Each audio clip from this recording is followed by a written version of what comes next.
2023 foi um ano movimentado para o mercado do milho, tivemos movimentações de preços para baixo, produção elevada, e quem vai ajudar a gente a entender um pouquinho melhor como é que foi 2023 para o mercado do milho aqui no Brasil é o Enilson da Celeris Consultoria, já está aqui conosco. Enilson, 2023 foi um ano bastante movimentado, né? Vamos começar olhando para a produção. A gente teve grandes produções na safra brasileira nesse ano, né?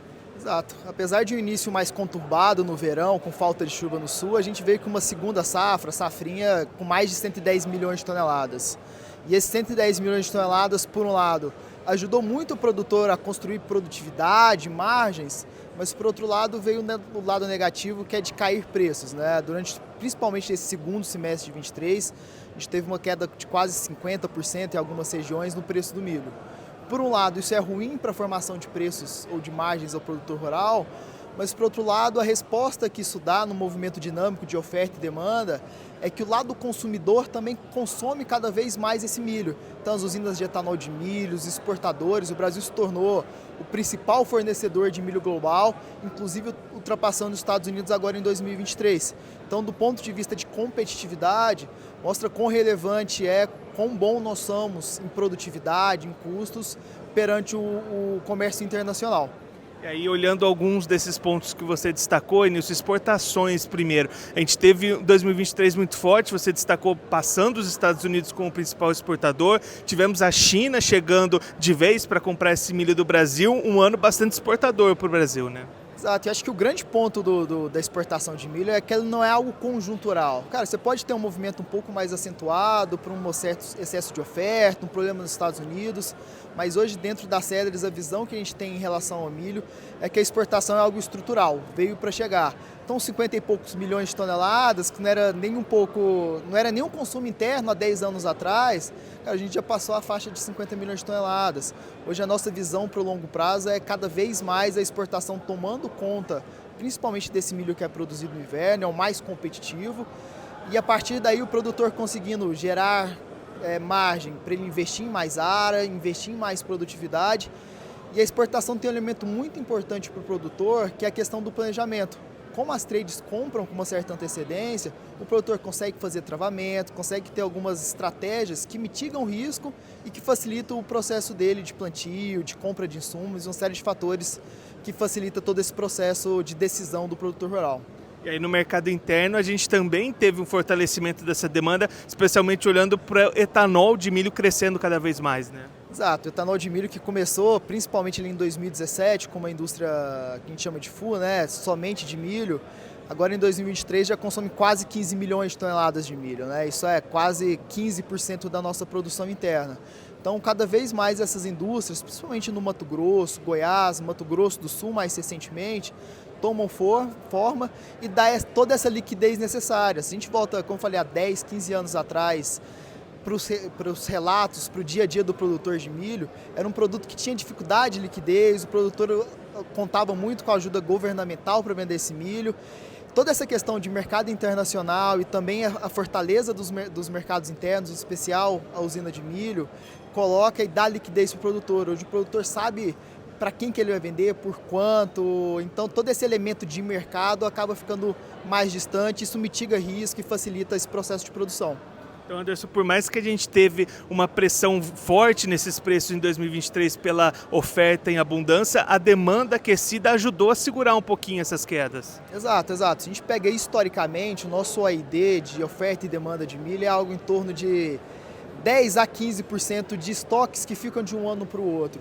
Se eu pego a média dos últimos 3 ou 4 anos, esse percentual caiu para baixo de 10%. Foi um pouco do que explica a subida de preço em 2021 e 2022.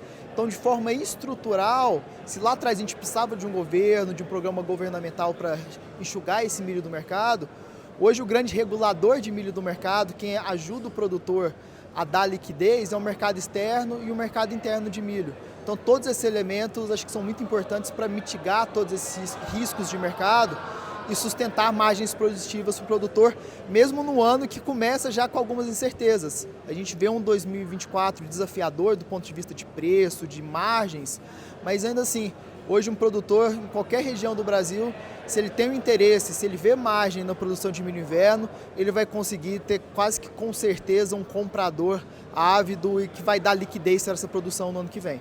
E olhando ainda para 2023, Enilson, teve também muito desafio logístico, por exemplo, seja para armazenar toda essa produção que a gente teve, ou até para escoar para os portos, problemas com rios, teve esse componente logístico em 2023, né? Exato, todo ano é atípico do ponto de vista de logística, né? E principalmente esse ano que foi um ano de safra cheia, tanto na soja quanto no milho inverno, a gente teve uma série de encadeamentos que dificultou esse escoamento, esse armazenamento de grão dentro da propriedade ou nas regiões produtoras.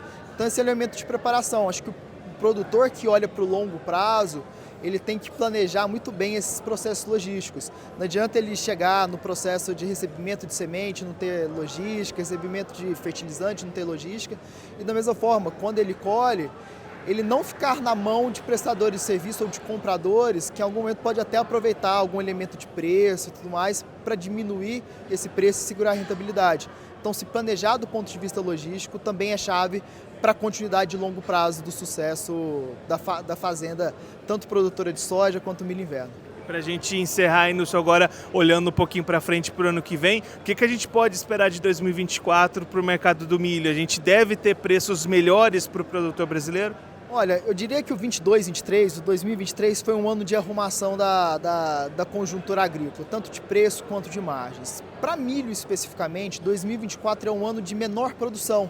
A gente já teve uma queda de área plantada de milho verão, a gente deve ter uma queda relativamente acentuada de milho inverno também e uma queda do potencial produtivo. O produtor ainda está acanhado em relação a investimentos de semente, fertilizante para essa safra de inverno, seja por questões de clima, falta de janela ou até mesmo rentabilidade. Então a gente tem uma perspectiva de diminuição de oferta em 2024. Essa diminuição de oferta em 2024 já começa a influenciar preços lá de setembro de 2024. Então quando eu olho, por exemplo, a B3, a referência de bolsa, a gente já vê um prêmio nas cotações lá na frente em relação ao que está sendo comercializado agora, o que foi comercializado nos últimos 60 dias. Então, do ponto de vista de formação de preços, não é nada que vai mudar drasticamente, mas a gente vê um 2024 como um ano de sustentação de preços por esse elemento de oferta menor aqui no Brasil. O Enilson, analista de mercado da Celeris Consultoria, ajudando a gente a fazer um balanço do que foi 2023 para o mercado do milho e já traçando esses olhares para 2024. Continue ligado que daqui a pouquinho a gente está de volta.